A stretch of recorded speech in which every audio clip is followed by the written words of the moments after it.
Visakha వాజీ news కు స్వాగతం. నేను జ్యోతి. ముందుగా హెడ్లైన్స్ చూద్దాం. దుష్ట శిక్షణ శిష్ట రక్షణ కోసం కూర్మావతారంలో దర్శనమిచ్చిన జగన్నాథ స్వామి. అధిక సంఖ్యలో పాల్గొన్న భక్తులు.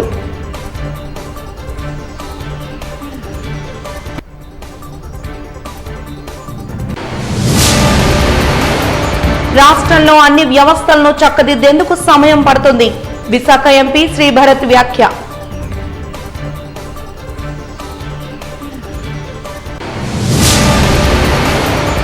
విద్య పేరుతో మాజీ ఎమ్మెల్యే దోపిడీపై చర్యలు చేపట్టాలి. రామబాణం కాలేజీ ముందు ధర్నా చేపట్టిన ఎస్ఎఫ్ఐ నాయకులు.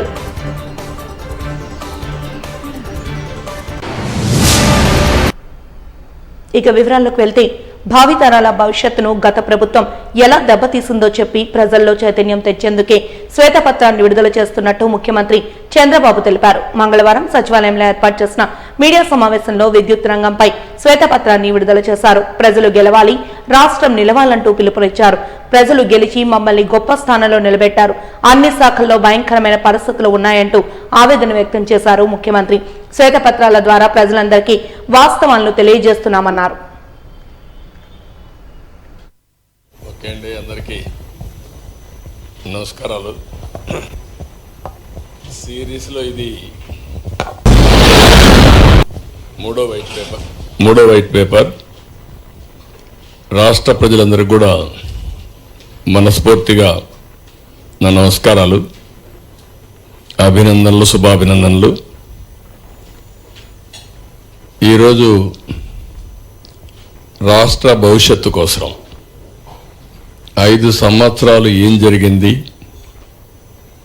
మళ్ళీ సమిష్టిగా మనందరం ఏ విధంగా ఇవన్నీ రివైవ్ చేసుకోవాలి.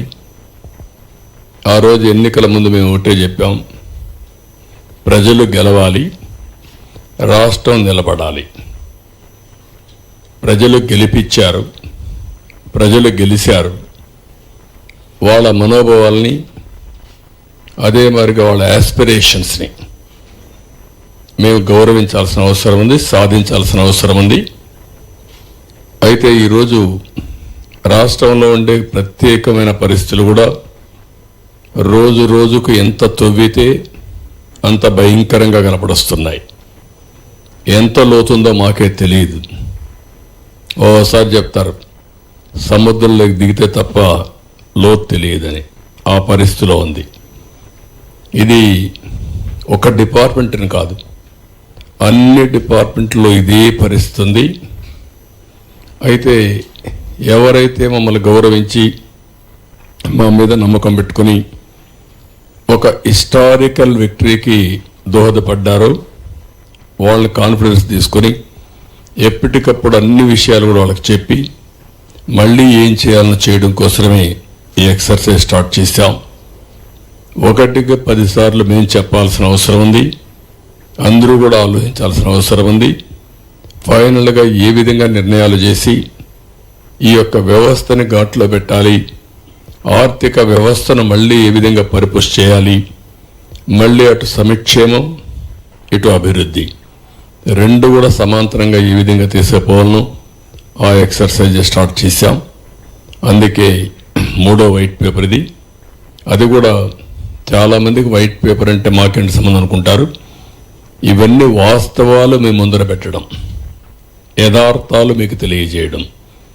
మీరందరూ కూడా ఎన్ని పనులున్నా కామన్ మ్యాన్ కూడా, మామూలు పేదవాడు కూడా దృష్టి పెట్టవలసిన అవసరం ఉంది. ఎప్పుడు కూడా ఒక పరిపాలన అంటే సమర్థవంతమైన పాలన ఉంటే ఆ సమర్థవంతమైన పాలన వల్ల మెరుగైనటువంటి ప్రయోజనాలు పేదవాళ్ళకు కలుగుతాయి. దానివల్ల వాళ్ళ కష్టానికి తోడుగా మేము చేసే పనుల వల్ల కూడా వాళ్ళకు లాభం వస్తుంది. అట్లా కాకుండా పేదవాళ్ళ ప్రభుత్వంతో మాకు సంబంధం లేనుకుంటే, ఒక బాధ్యత లేకుండా ఆలోచిస్తే వచ్చే కష్టాలకు కూడా మనం భరించాల్సి వస్తుంది. జగన్నాథ రథయాత్ర మహోత్సవం ప్రారంభమై 2వ రోజు స్వామి కూర్మావతారంలో దర్శనమిచ్చారు. 1 టౌన్లో కొలువై ఉన్న శ్రీ శ్రీ జగన్నాథ స్వామి, బలరామ, సుభద్రాదేవిల ప్రత్యేక అలంకరణలో భాగంగా నేడు ఆలయ వైదిక వర్గం ప్రత్యేక పూజలను నిర్వహించింది. భక్తులు అధిక సంఖ్యలో పాల్గొన్నారు.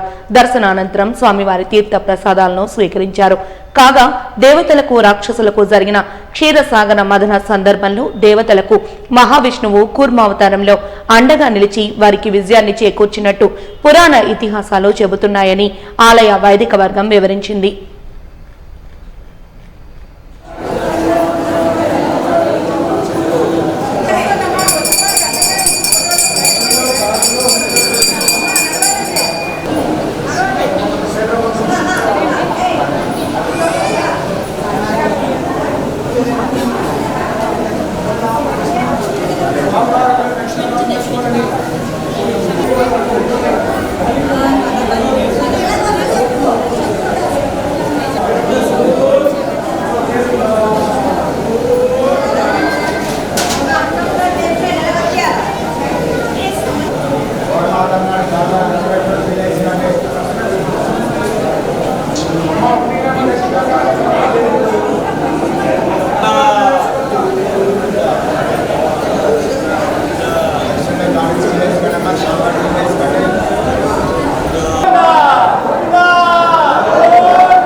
జరగడమా పక్కనమ్మా జరగండమ్మా అక్కడ ఉండకూడదు అట్టుగా.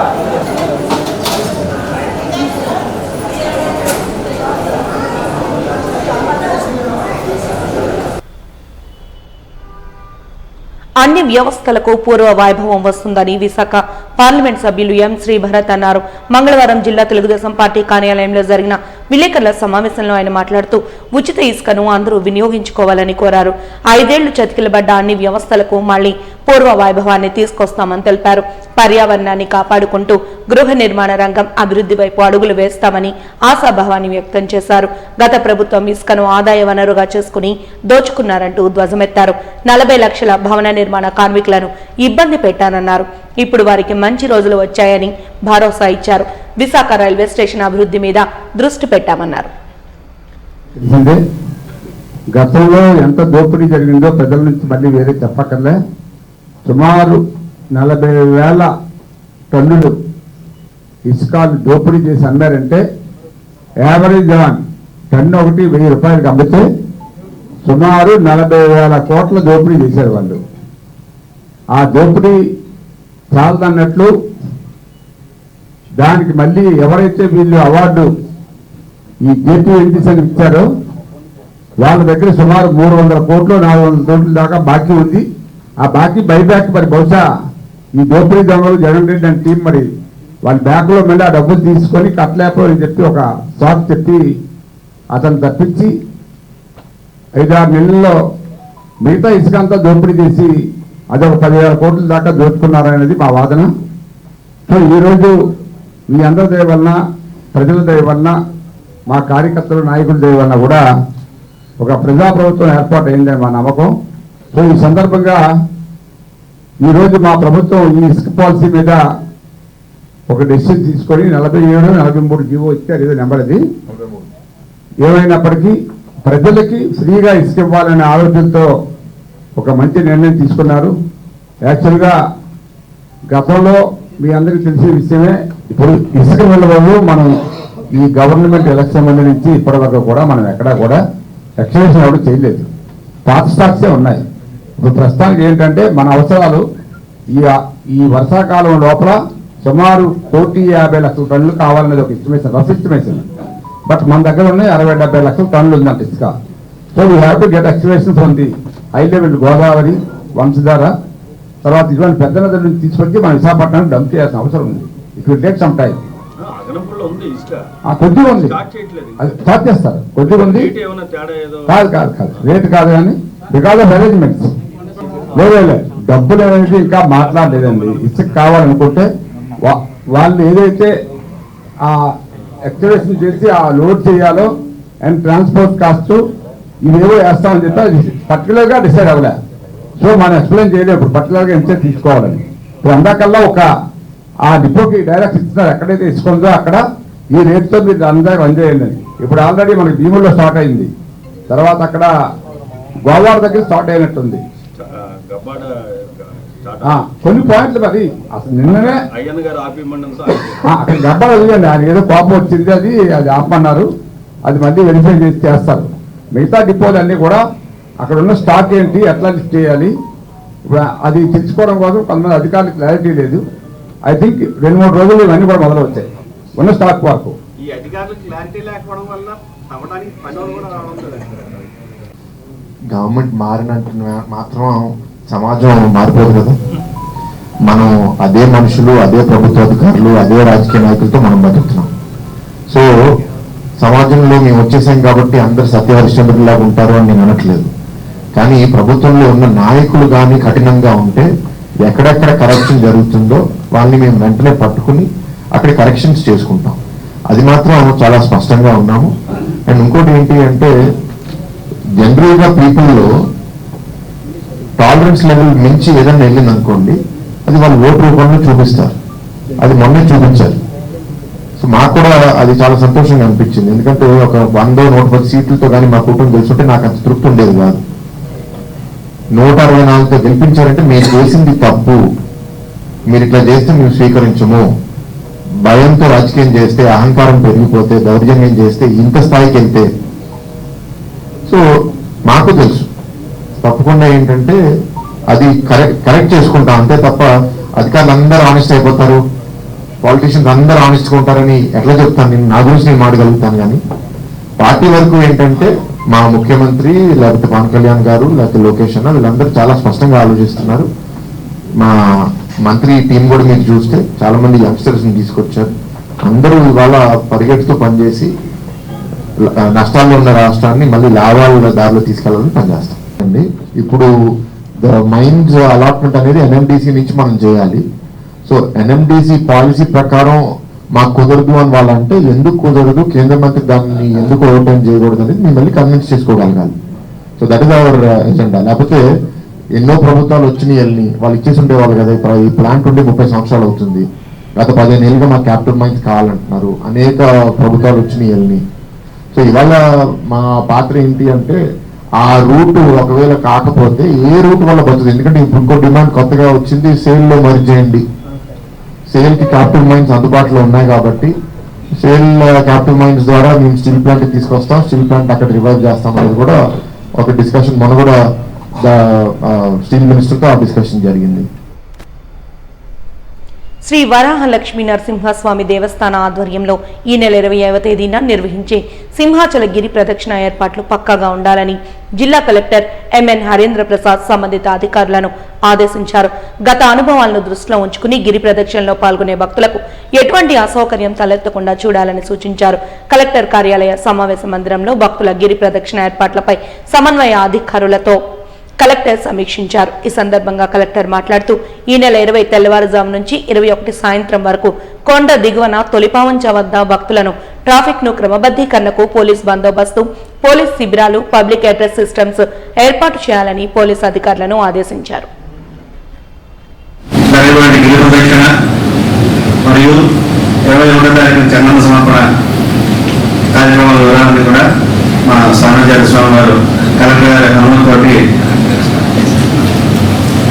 వాళ్ళు ప్రారంభం చేస్తారు.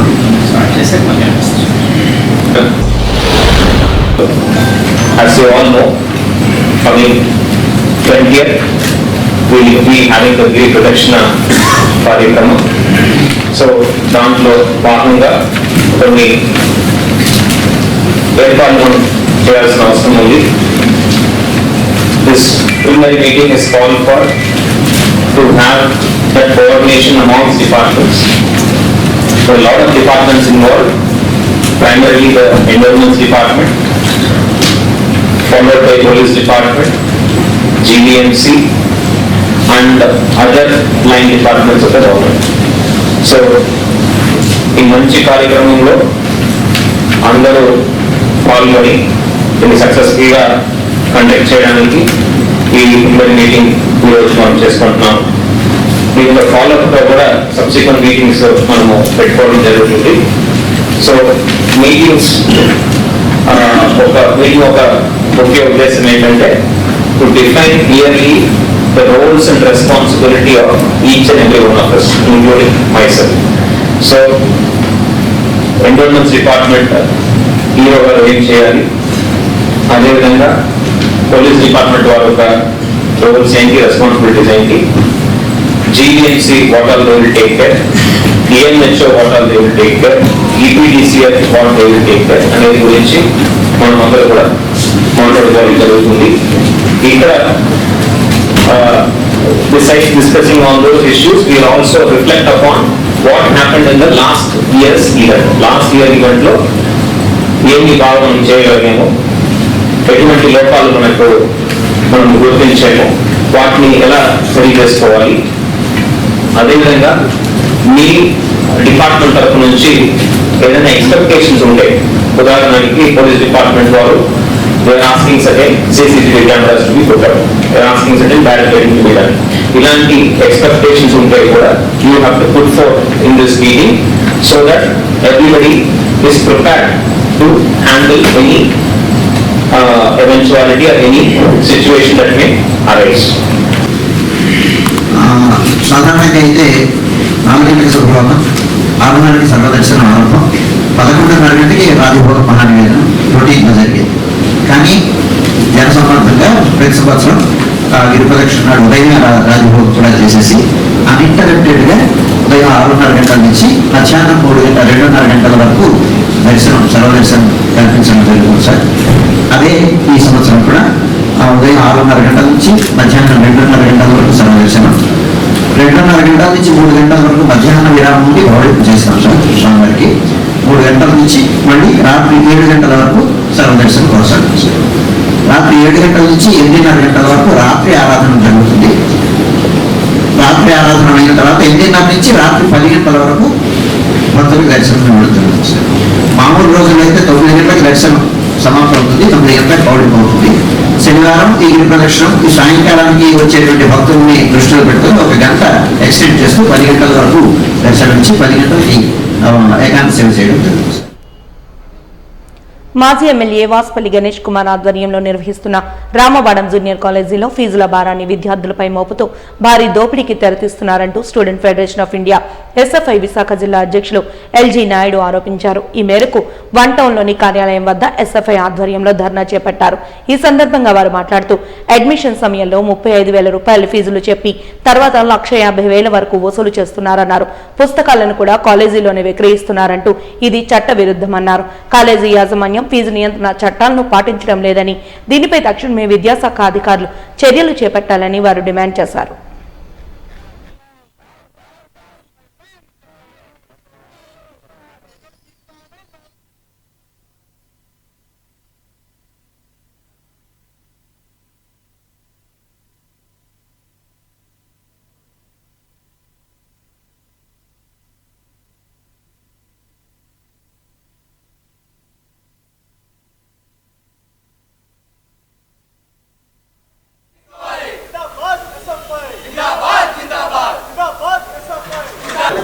వచ్చాం మేము, నాయుడు నేను ఇద్దరం వచ్చాం.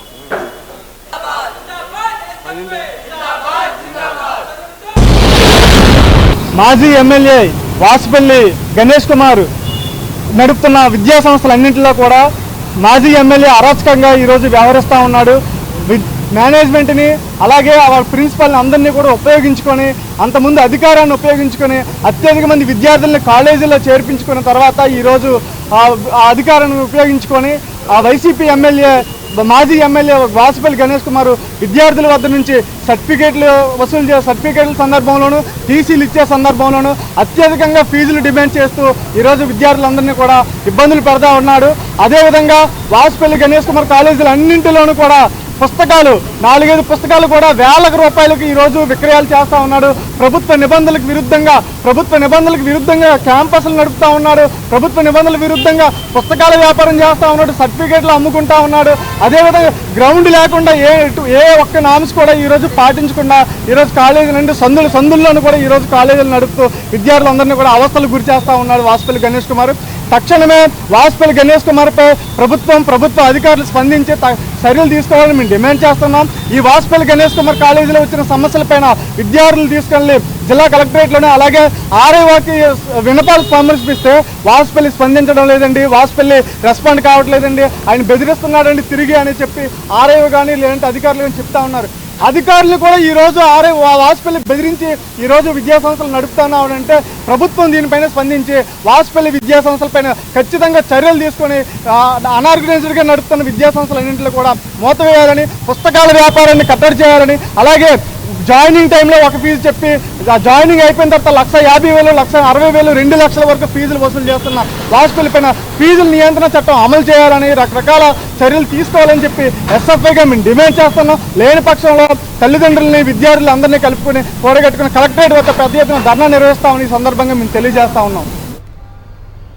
ఈ నెల 10వ తేదీన శ్రీ గోకుల్ చంద్ర రాహుల్ చంద్ర మెమోరియల్ ట్రస్ట్ సహృదయ సాహితీ సంస్థల సంయుక్త ఆధ్వర్యంలో విజయ నిఘంటు చంద్రిక ఆవిష్కరణ జరుగుతుందని భారత పూర్వ ఉపరాష్ట్రపతి ముప్పవరపు వెంకయ్యనాయుడు ముఖ్య అతిథిగా విచ్చేసి నిఘంటువును ఆవిష్కరించి సందేశమిస్తారని ట్రస్ట్ పక్షాన విజయ నిర్మాణ అధినేత డాక్టర్ సూరపనేని విజయ్ కుమార్ వెల్లడించారు.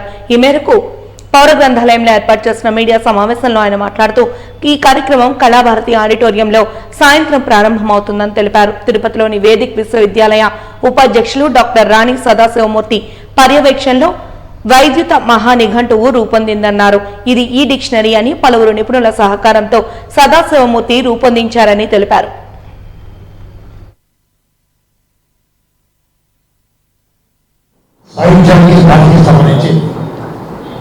ఒక విశిష్టమైనటువంటి కార్యక్రమం జరుగుతుంది. పూర్వ భారత ఉపరాష్ట్రపతి ముప్పవరపు వెంకయ్యనాయుడు గారు ఆగ్రహాన్ని ఆవిష్కరిస్తారు. మన విజయ నిర్మాణ అధినేత సోదరుడు విజయ్ కుమార్ గారి ప్రేరణతో తిరుపతిలో వేదిక్ యూనివర్సిటీ వైస్ ఛాన్సలర్ అయినటువంటి రాణి సదాశివమూర్తి గారు రాష్ట్రంలో ఉండే మరికొంతమంది భాషా సాహిత్య నిపుణులు పరిశోధకుల సహాయం తీసుకుని రానున్న 10 ఏళ్ల కాలం టీడీపీ అధికారంలో ఉంటేనే రాష్ట్ర ప్రస్తుత పరిస్థితులను చక్కదిద్దగలమని రాష్ట్ర అధ్యక్షులు పల్లా శ్రీనివాసరావు అన్నారు.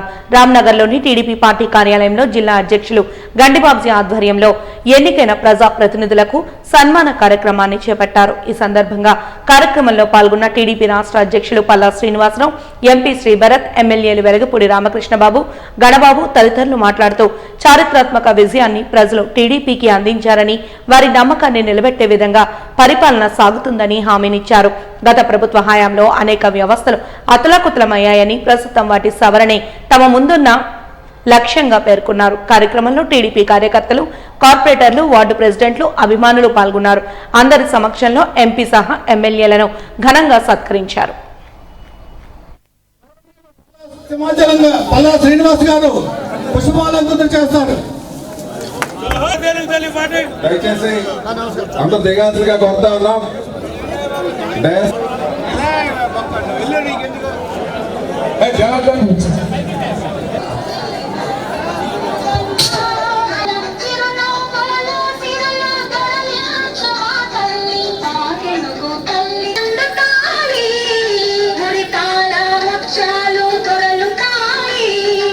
కార్యకర్తల వల్ల, నాయకుల వల్ల ఈ రోజు విశాఖపట్నం ఆంధ్రప్రదేశ్ లోనే మొట్టమొదటి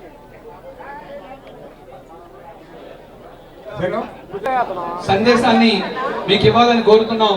అందులో ముఖ్యంగా ఎస్కోట్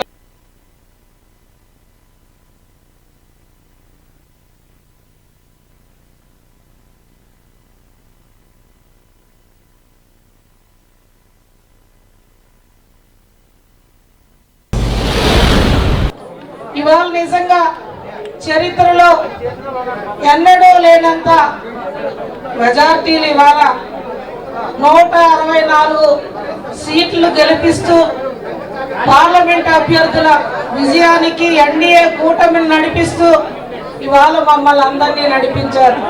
ముఖ్యంగా భారతదేశ చరిత్రలోనే గతం ఎన్నడూ లేని భవిష్యత్తు రోజుల్లో కూడా రాని అంత మెజార్టీ శ్రీ భరత్ బాబు గారికి విశాఖపట్నం ప్రాంత వాసులంతా ఇవాళ అందించారంటే అందులో మా నియోజకవర్గం నుంచి కూడా 42,000 పైన మెజార్టీ మన భరత్ బాబు గారికి అందించారంటే నిజంగా ఇది ఎంతో అదృష్టం. మనందరి కృషితో అలుపేరుగని పోరాటం చేసామంటే మీ అందరి సహాయ సహకారాలు, మీ అందరి వెన్నుదన్నులతో మేము ఈ రోజు ఈ స్టేజ్ మీద ఉన్నాం. ఆంధ్రప్రదేశ్ చరిత్రలో మెజార్టీలో 1వ స్థానం మన పల్లా శ్రీనివాస్ గారికి వచ్చిందంటే విశాఖ ప్రజలు ఎంత విజ్ఞతతో తెలుగుదేశం పార్టీ మీద అభిమానంతో ఓటేశారో మనందరం గుర్తుపెట్టుకోవాల్సిన అవసరం ఉంది.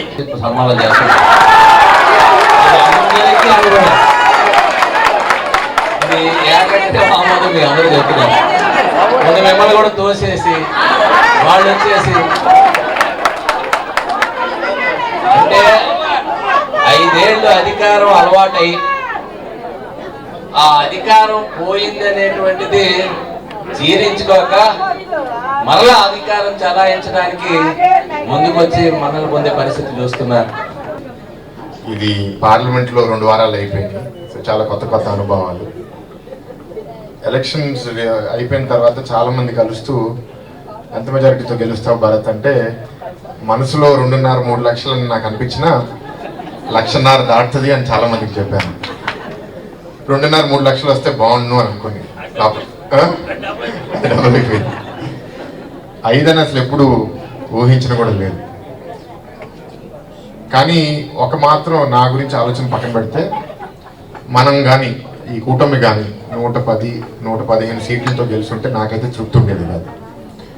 ఎందుకంటే ఇవాళ నా గెలుపు కన్నా ఇట్లాంటి పాలన చేస్తే జనాలు స్వీకరిస్తారా లేకపోతే తిరస్కరిస్తారా అనేది ఎదురు చూస్తున్నాను. ఈ రిజల్ట్ చూసేసరికి చాలా తృప్తి అనిపించింది. ఇట్లాంటి ఒక దుర్మార్గ పాలనని నేను స్వీకరించము అని. ఎందుకంటే ఇందాక గణబాబు గారు అన్నారు అనుకుంటే ఎగ్జిట్ పోల్స్లో కూడా మనకు అసలు ఏమీ తెలియలేదు. మంచిదైతే సమాజంలో ఇంకా కొంచెం మంచితనం ఉంది, మంచి ఏంటో గుర్తించే ఒక ఆలోచన కూడా సమాజంలో ఉంది. సో మాలాంటి వాళ్ళకి ఇంకా స్ఫూర్తి వస్తుంది, మంచి చేద్దాం, పని చేద్దాం. ఎందుకంటే లేకపోతే పచ్చి అబద్ధాలు చెప్పినా సరే వాళ్ళకి ఓటేసి ఉంటే మాత్రం ఎందుకు మనం రాజకీయంలో ఉన్నాము అనే ఒక ఆలోచన కూడా వచ్చి ఉండేది. సో 164 సీట్లు అయితే ఊహించలేదు. మనసులో ఇంకోటి అనుకున్నా 135-140 దాటితే చాలా స్టేబుల్ గవర్నమెంట్ ఉంటుంది, చాలా మంచి నిర్ణయాలు తీసుకోవచ్చు అని ఊహించని విధానంగా ఇచ్చారు. దాని తర్వాత చంద్రబాబు గారిని కలిసిన, లోకేష్ గారిని కలిసిన అందరూ ఏంటి అంటే ఎలాగైతే 151లో 5 తీసేసి వాళ్ళని 11కి పరిమితం చేసి ఈరోజు నాకు తెలుగుదేశం పార్టీ జాతీయ అధ్యక్షులు ముఖ్యమంత్రి గారైనటువంటి చంద్రబాబు నాయుడు గారు, అలాగే తెలుగుదేశం పార్టీ జాతీయ ప్రధాన కార్యదర్శి యువ నాయకులు మంత్రివర్యులైనటువంటి లోకేష్ బాబు గారు నాకు ఈ పదవి ఇచ్చారు అంటే అది కేవలం మీ వల్లే. గడిచిన 4 సంవత్సరాలుగా మనం చేసినటువంటి పోరాటం, మీ అందరూ నాకు అందించినటువంటి సహాయ సహకారం, దాన్ని గుర్తించే అలాగే గాజువాకలో ఉన్నటువంటి మా ప్రజానికం, మా ఓటు మహాశయులు వారి యొక్క తీర్పును గుర్తించి ఈరోజు నాకు రాష్ట్ర అధ్యక్షులుగా ఇవ్వడం జరిగిందని చెప్పేసి ఈ సందర్భంగా తెలియజేస్తున్నాను. అది అంతా కూడా మీ వల్లే అది సాధ్యపడిందని కూడా ఈ సందర్భంగా మరొక తెలియజేస్తున్నాను. అయితే సోదరులారా, ఈ రాష్ట్రాన్ని మళ్ళీ మనం పునర్నిర్మాణం చేసుకోవాలంటే ఈ 5 సంవత్సరాలు సరిపోతుందా? ఖచ్చితంగా మనం 10 సంవత్సరాల పాటు ఇక్కడ అధికారంలో ఉండాల్సిన అవసరం ఉంది. అయితే గత పరిస్థితులు కానీ మనం చూస్తే పార్టీ అధికారం కోసం ప్రతి కార్యకర్త కూడా కష్టపడి పార్టీని అధికారంకు తీసుకొచ్చి అధికారం నడుస్తున్నప్పుడు మళ్ళీ అధికారంలో ఉన్నప్పుడు కాస్త కార్యకర్త దూరం అవుతున్నటువంటి సందర్భాలు చూసాం. వైద్య విద్యలో విదేశాల్లో రాణించి వైద్య వృత్తిలో విదేశాల్లో ఉన్నతమైన స్థానాన్ని సాధించేందుకు విద్యార్థులకు అన్ని మార్గాలను సూచించేందుకు వోక్స్ ఓవర్సీస్ ఎడ్యుకేషనల్ కన్సల్టెన్సీ కృషి చేస్తుందని సీనియర్ కౌన్సిలర్ మల్లికార్జున ధనరాజులు తెలిపారు. ఈ సందర్భంగా ద్వారకానగర్ సంస్థ కార్యాలయంలో ఏర్పాటు చేసిన మీడియా సమావేశంలో పాల్గొని వారు మాట్లాడారు. తల్లిదండ్రులకు వారి పిల్లల విదేశీ విద్యలో ఎంబీబీఎస్ చదువుకు కావాల్సిన అర్హతలు తెలియజేసేందుకు వోక్స్ ఓవర్సీస్ ఎడ్యుకేషనల్ బుధవారం సంస్థ ఎంబీబీఎస్ గైడెన్స్ ప్రోగ్రామ్ ను ఏర్పాటు చేశామన్నారు. ఈ కార్యక్రమం బెస్ట్ వెస్టర్న్ హోటల్లో బుధవారం ఉదయం 11 నుంచి 5 గంటల వరకు జరుగుతుందని తెలిపారు. మన ఇండియన్ స్టూడెంట్స్ వైద్య విద్యను అభ్యసించి అక్కడైనా సెటిల్ అవ్వచ్చు, అంటే ఆ దేశాల్లో అయినా సెటిల్ అవ్వచ్చు, లేదా ఇండియాకి వచ్చి ఇండియాలో కూడా వాళ్ళు ప్రాక్టీస్ చేసుకోవచ్చు అండి. దీనికోసం వివిధ మార్గాలు ఉన్నాయి. మేము 3 రకాలైన విధాలుగా స్టూడెంట్కు సపోర్ట్ చేస్తున్నాం. ఒకటి వచ్చేసింది నెదర్లాండ్స్లో ఉన్న కొరాసోలో ఉన్న సెయింట్ మార్టిన్ యూనివర్సిటీ వాళ్ళు ఎంబీబీఎస్తో పాటుగా యుఎస్ఎంఎల్ఈ ట్రైనింగ్తో స్టూడెంట్స్ యుఎస్లో డాక్టర్లుగా సెటిల్ అవ్వడానికి కావాల్సిన సపోర్ట్ని అందిస్తున్న విద్య అండి. యుఎస్ఎంఎల్ఈ అంటే ఏం లేదండి, United states medical licensing exam. ఇది 3 లెవెల్స్లో ఉంటుందండి. Level 1, level 2, level 3. లెవెల్ 1లో వీళ్ళకు కురాసోలోనే ట్రైనింగ్ ఇస్తారు. వీళ్ళ సక్సెస్ రేషియో 98% ఉంది ప్రస్తుతానికి. యుఎస్ఎంఎల్ఈ లెవెల్ 1 అయిన తర్వాత 42 to 47 వీక్స్ వీళ్ళ క్లినికల్ రొటేషన్స్ అంటే పేషెంట్స్తో ఇంటరాక్షను, పేషెంట్స్కు ట్రీట్మెంట్ ఇచ్చి అయిన తర్వాత యుఎస్ఎంఎల్ఈ 2 కండక్ట్ చేయడం జరుగుతుంది. ఇది థియరీ అండ్ ప్రాక్టికల్ బేస్ ఉంటుందండి. ఇది క్లియర్ చేసిన విద్యార్థులు యుఎస్లో సర్జన్ ప్రోగ్రామ్ను వాళ్ళు సెలెక్ట్ చేసుకోవచ్చు. ఇది 3 సంవత్సరాల ప్రోగ్రామ్ ఉంటుంది. దీన్ని రెసిడెన్సీ ప్రోగ్రామ్ అని అంటారండి. ఈ 3 సంవత్సరాలు వీళ్ళు సర్జన్ విద్యను అభ్యసిస్తూ ప్రతి నెల $5,000 యొక్క స్టైఫండ్ను పొందుతారు. ఆ తర్వాత వాళ్ళు యుఎస్ఎంఎల్ఈ 3 ఎగ్జామ్ కంప్లీట్ చేసినట్లయితే వాళ్లకు యుఎస్లో ప్రాక్టీస్ చేయడానికి లైసెన్స్ దొరుకుతుంది. ఒక్కసారి యుఎస్లో డాక్టర్ అయితే ప్రపంచం మొత్తం డాక్టర్, ఎక్కడైనా కూడా ఎలాంటి లైసెన్సింగ్ లేకుండా వీళ్ళు వాళ్ళ యొక్క సేవలు అందించగలుగుతారు.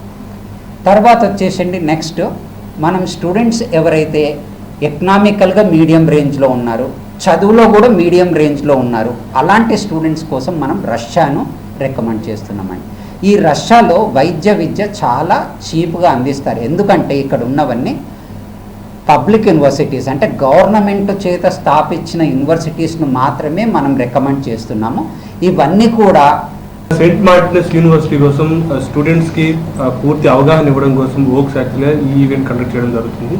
ఇందులో స్టూడెంట్స్కి ఎలిజిబిలిటీ కూడా వచ్చేసి 50% అకాడమిక్ స్కోర్ ఉంటే సరిపోతుంది. దీనికి తోడుగా స్టూడెంట్ యొక్క ఇంగ్లీష్ ఫ్లూయెన్సీ ఎలా ఉందనే దాని వల్ల యూనివర్సిటీ వాళ్ళు ఒక ఇంటర్వ్యూ కండక్ట్ చేస్తారు. అది చాలా సింపుల్ ఇంటర్వ్యూ, ఫార్మల్ ఇంటర్వ్యూ ఉంటుంది. స్టూడెంట్స్ వాళ్ళ సెల్ఫ్ ఇంట్రడక్షన్ చెప్పుకుంటే సరిపోతుంది. ఎందుకు ఎంబీబీఎస్ చేస్తున్నారనే దాని మీద యూనివర్సిటీ నుంచి 2-3 క్వశ్చన్స్ వస్తాయి. ఆ 2-3 క్వశ్చన్స్కి సమాధానం చెప్పుకుంటే స్టూడెంట్కి అడ్మిషన్ అయితే ఇవ్వడం జరుగుతుంది. ఒకసారి అడ్మిషన్ ఇచ్చిన తర్వాత స్టూడెంట్స్కి pre medical sciences, basic medical sciences అని ఒక 3 years కోర్స్ వాళ్ళే ఇస్తారు. దీంతో పాటుగా USMLE training, United states medical licensing examining కోసం స్టెప్ 1, స్టెప్ 2 ట్రైనింగ్ కూడా వాళ్ళే ఈ 3 yearsలోనే ఇస్తారు. ఆ యూనివర్సిటీకి ఇప్పటివరకు 98% సక్సెస్ రేట్ ఉండడం వల్ల వాళ్ళు ఫస్ట్ అటెంప్ట్లోనే ఆ స్టేజ్ క్లియర్ చేసుకొని ప్రాక్టికల్స్ కోసం డైరెక్ట్గా యూఎస్ఏకి ఈ యూనివర్సిటీ దగ్గర నుంచే ఉన్న హాస్పిటల్లో పంపించడం జరుగుతుంది. అండ్ ఆ హాస్పిటల్లో ప్రాక్టికల్స్ కంప్లీట్ చేసిన 2 yearsకి వాళ్ళకి క్వాలిఫికేషన్ వస్తుంది. అండ్ ఆ క్వాలిఫికేషన్ డిగ్రీతో వాళ్ళు ఇండియా రావచ్చు, లేదంటే యూఎస్ఏలోనే పీజీ ప్రోగ్రామ్ కూడా కంటిన్యూ చేసుకోవచ్చు. అండ్ అక్కడ నుంచి పీజీ ఆప్షన్స్ కోసం తీసుకునేటప్పుడు వాళ్ళు ఇంటర్నల్ మెడిసిన్ కానీ, సర్జరీ కానీ, పీడియాట్రిక్స్ కానీ, గైనకాలజీ కానీ ఇలాంటి వివిధ దాంట్లో కూడా వాళ్ళు వెళ్ళొచ్చు. లేదు ఇండియాకి వచ్చి చేసుకుందాం అనుకున్నా కూడా వాళ్ళు డైరెక్ట్గా ఇక్కడ నెక్స్ట్ ఎగ్జామ్ అది క్లియర్ చేసుకొని ఇక్కడే వాళ్ళు పీజీ ప్రోగ్రామ్ కంటిన్యూ చేసుకోవచ్చు. సో దీనికోసమని ఇక్కడ పీజీ ఆప్షన్స్కి ఎక్కువ ఖర్చు పెట్టే స్టూడెంట్స్కి అక్కడే వాళ్ళే పీజీ ఫ్రీ అడ్మిషన్ ఇస్తూ ఇయర్లీ $50,000 స్టైఫండ్ కింద ఇస్తూ స్టూడెంట్స్కి వాళ్ళే ప్రోత్సహిస్తున్నారు. సో ఆ ప్రోగ్రామ్ కూడా ఓక్సే స్టూడెంట్స్కి ఎలా ప్రాసెస్ చేయాలనే దాని మీద కూడా అవగాహన ఇవ్వడం జరుగుతుంది. అండ్ దీనికోసం మేము రేపు 10వ తారీఖున ఒక ఈవెంట్ కండక్ట్ చేస్తున్నాం. సో ఆ 10వ తారీఖున స్టూడెంట్స్ కూడా వాళ్ళ పేరెంట్స్ ఆహ్వానిస్తున్నాం. ఎవరెవరికి తెలుసో వాళ్ళకి, తెలియని వాళ్ళకి కూడా మీడియా మిత్రుల ద్వారా మేము తెలియజేస్తున్నాం ఏంటంటే ఎంబీబీఎస్ అబ్రాడ్లో చదువుకోవాలని ఇంట్రెస్ట్ ఉన్న వాళ్ళకి, లో బడ్జెట్లో ఎంబీబీఎస్ చదువుదాం అనుకున్న వాళ్ళకి, పీజీ కోర్స్ చేద్దాం అనుకున్న వాళ్ళు కూడా అందరికి కూడా ఆహ్వానిస్తున్నాం. వాజింగ్ న్యూస్ ముగించే ముందు హెడ్లైన్స్ మరొకసారి చూద్దాం. దుష్ట శిక్షణ శిష్ట రక్షణ కోసం కూర్మావతారంలో దర్శనమిచ్చిన జగన్నాథ స్వామి. అధిక సంఖ్యలో పాల్గొన్న భక్తులు.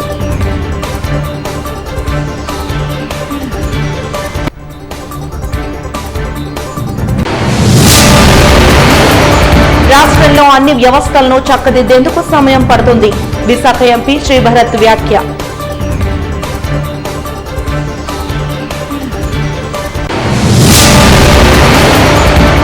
విద్య పేరుతో మాజీ ఎమ్మెల్యే దోపిడీపై చర్యలు చేపట్టాలి. రామబాణం కాలేజీ ముందు ధర్నా చేపట్టిన ఎస్ఎఫ్ఐ నాయకులు.